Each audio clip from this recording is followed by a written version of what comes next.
player with Boston, Tom Schultz or whatever his name is. So I brought that down, and Kery is listening to it. We're in the parking lot across the street from the Troubadour. He's listening to me play guitar, and I'm playing like 2 of my songs that I came up with and one of his. But I can't hear it. All I'm hearing is, whatever. And he's like, yeah, okay, set up an audition. You got a bass player? I go, that guy. And I go, do you have a drummer? He goes, yeah, I got a drummer and a keyboard player. I go, keyboard? He goes, yeah, I want to go a little more commercial, to try to, draw the record company. I'm thinking, record companies aren't going to. One, your voice is horrible. And he literally had, like, as many effects as a guitar player. But he would use it on his vocals to disguise his, just listen to friggin' old stuff. It was horrible.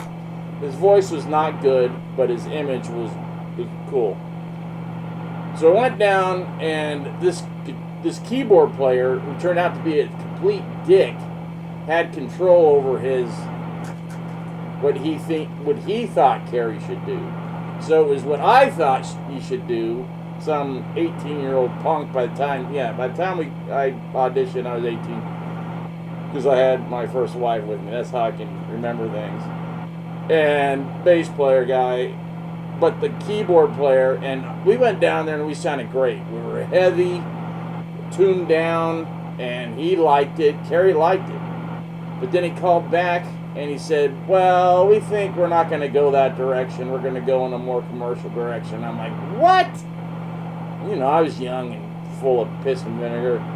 So I start cussing him out. I throw my Iceman across the room. Didn't break it. And, my wife's trying to call, our girlfriend, soon-to-be wife, trying to calm me down. Dear, it doesn't matter, you'll do your own thing, blah, blah, blah, blah. And I'm like, no, this guy's an idiot. He doesn't know what an idiot he is. So I call him back. And finally he answers. I'm like, dude, you don't understand. I'm the answer to your problems. If you do what this keyboard player wants you to do, your whatever fan base you've built, it's going to go boop. I promise you. He goes, we'll just see about that. So, just to wrap it up quick, he got a girl guitar player because the keyboard player told him he should. They went all with, lace, and all the leather was gone, and they were all wearing lingerie. Girl, fine, but she sucked. She was playing a Strat with, a Strat pickup. And she's there, she wasn't that good, but she was a girl.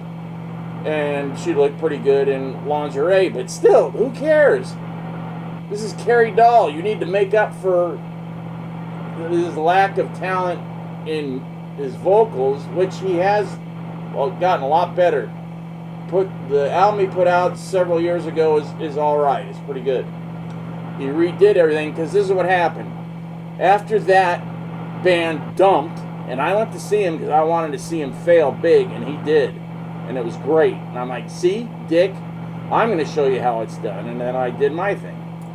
But by then he quit music and moved away or whatever the hell he did.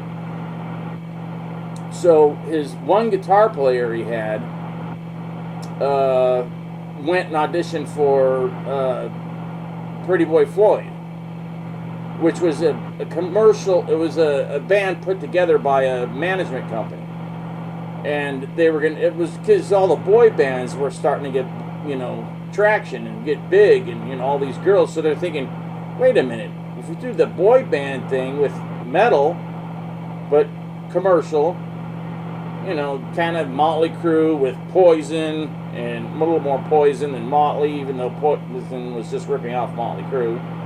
And, they did their thing, and they picked out everybody they wanted. The trouble is they had no songs. None of them knew how to write. This one guy had a tape, though, because he had auditioned for,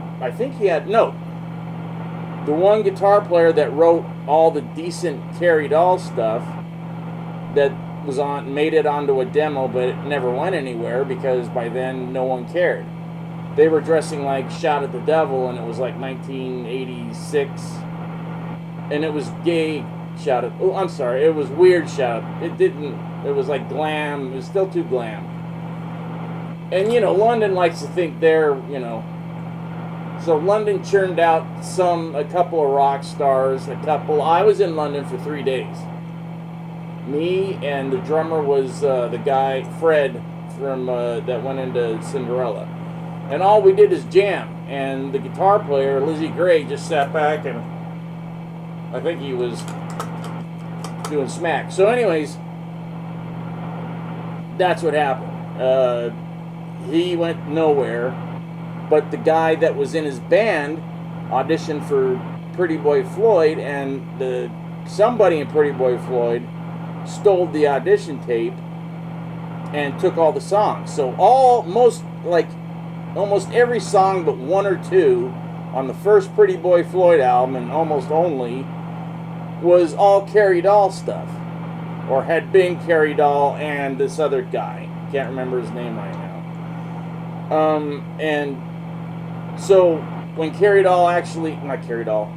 Boy Floyd actually kind of starting to make it and starting to bring in money, kind of, they got sued, and all their money went to paying off the lawsuit, which was a pretty big, you know, chunk of money. And Kery Doll and that guitar player got it. And that's very rare that'll even happen. But that was at the end of the whole thing. It was like 89, 90, 91. So Pretty Boy Floyd was like, beep. And that's the main reason they never went anywhere, is because their whole album, they weren't allowed to play it anymore because it wasn't theirs. They stole all the songs. And I'm not sure who in the band actually knew that the songs were stolen. They thought that somebody like the guitar player or somebody wrote them, but he didn't. He stole them. So there's your, Pretty Boy Floyd. That's why I don't like them. I think they're just a poser band that can't even write their own crap. And Kery Doll had his chance, but he didn't. He blew it every time. And, I had my chances and kind of blew it a couple of times. Either my fault or somebody else in the band. So it just happens. It happens.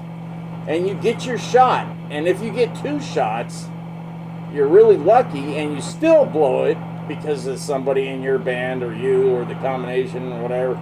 It's very hard to get that. The only reason Motley Crue made it is because they were the only game in town, and they had a millionaire backing them. That guy threw so much money into that band. That's why they were able to do the album and plaster, stuff everywhere and ship them all over into Canada and all over the place. They didn't have the money. They had the money, but it was because of Mick Mars's brother-in-law. And then when they got, signed to Elektra, he wanted his money back. And that's when they fired him. And then they, wrote the song Bastard about him because how dare he ask for his money back, which was a big chunk, and it would have taken it from them, which they thought was their money. But they wouldn't have been where they were if it wasn't for that guy. But nobody knows that story, and that wasn't in the dirt, was it? No. So there you go. I don't know why I went on a rant. That's stupid.